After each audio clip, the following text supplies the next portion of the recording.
যার কাছে টাকা আছে তার আপন মানুষের অভাব নাই, যার কাছে টাকা আছে তার বন্ধু বান্ধবের অভাব নাই। হ্যাঁ, তুমি টাকার জন্য আত্মীয় বানিয়েছো, টাকার জন্য আপন বানাচ্ছ। তুমি একবার চিন্তা করে দেখেছো যাকে পরিচয় দিচ্ছ আত্মীয় হিসাবে সেই মানুষটা আদৌ তোমার পরিচয় দেয় কিনা? সেই মানুষটা আদৌ তোমার আপন কিনা?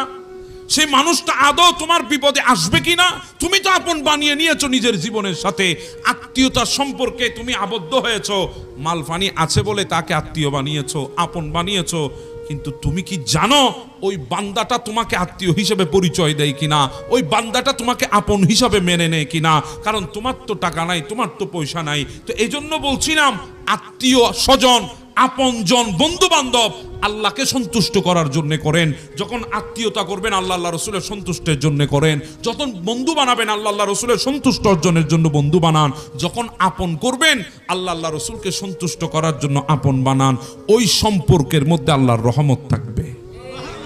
দুনিয়া পাওয়ার জন্য আত্মীয়তা করেছেন, দুনিয়া পাওয়ার জন্য আপনি বন্ধু বানিয়েছেন, দুনিয়া পাওয়ার জন্য কাছের মানুষ বানিয়েছেন, দেখবেন ওই মানুষটাই একদিন আপনার জন্য বিপদ হয়ে উঠবে।